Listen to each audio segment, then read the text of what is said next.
Well, you have a responsibility, and we teach this in the Institute, that once you have that knowledge, you need to use it in some way to create change. It's one of the things that Dr. W.E.B. Du Bois said. He said, you can't just have the education. You have to be able to take that education and turn it into action. It's how we model what we do with education to action in the Institute. And so knowledge is resistance as long as you use it as resistance. So we are here to talk about the Institute for Common Power. Yes. Is it relevant in 2025? The assault that we are facing, not only on truth, but on people who are marginalized in this country, we need to have a space where we can teach people about the history of this country. We can historicize what is happening today so that we can empower them. One of the things that we've taken to saying lately is knowledge is resistance. Now, that is something that shouldn't be as true and as powerful as it is today. But one of the things that historically, for instance, a fascist regime has sought to do is to quell knowledge, is to knock out the intellectuals. Because if you can remove knowledge from people, you can control them. And so right now, if we can make sure that people are equipped with the correct history, if we can make sure that we are teaching them what the schools don't want them to learn right now, about slavery, about Jim Crow, about the dispossession of land for indigenous people, then we can empower them and catalyze them to do the work today to create a just and inclusive democracy. You know, here I am, a 17-year-old kid confronting the state, power, position, authority. We go down to confront the state troopers. Like I said, I'm number 3 and 1. Everyone is looking for ways to resist right now. Sometimes the learning piece is just for the understanding the world that I'm in right now. But what you are saying to me is that learning things you're not supposed to learn, just being a part of the knowledge that they don't want people to have, is a part of resistance as well. We offer lectures, we offer workshops, we have mini courses with scholars who otherwise would be inaccessible to them, like Dr. Eric Foner or Nicole Hannah-Jones or Dr. Hassan Jeffries. If we don't know what has come before, we can easily slip up and create something worse. I think we're in one of these moments right now.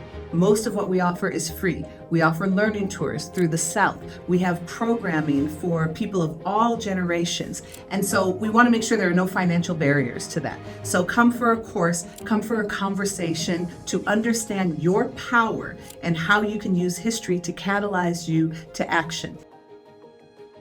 Can you talk about how they are using the word DEI? Yeah. That has little to nothing to do with the original definition of it. Yes. So DEI, diversity, equity, and inclusion, those kinds of programs and initiatives primarily have helped make sure that white women, who are qualified and often more qualified than their white male counterparts, get an opportunity to compete. But what the right has done is conflated DEI with Black.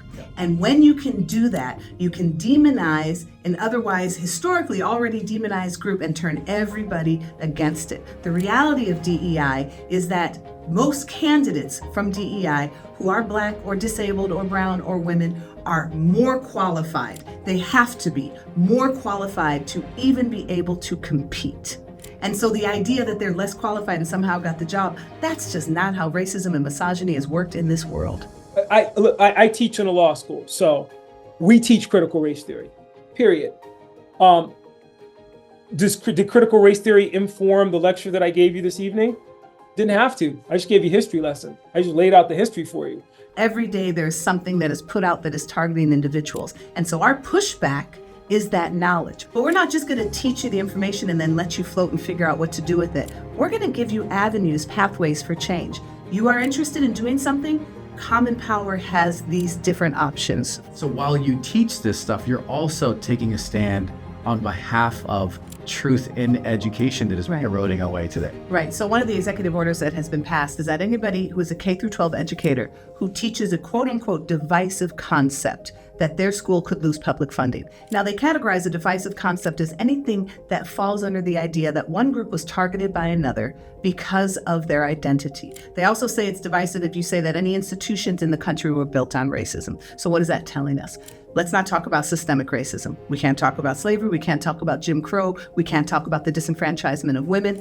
Any teacher who does that runs the risk of being fired, of being penalized in their school of losing funding. So we step in to support those educators and those administrators in whatever way that we can.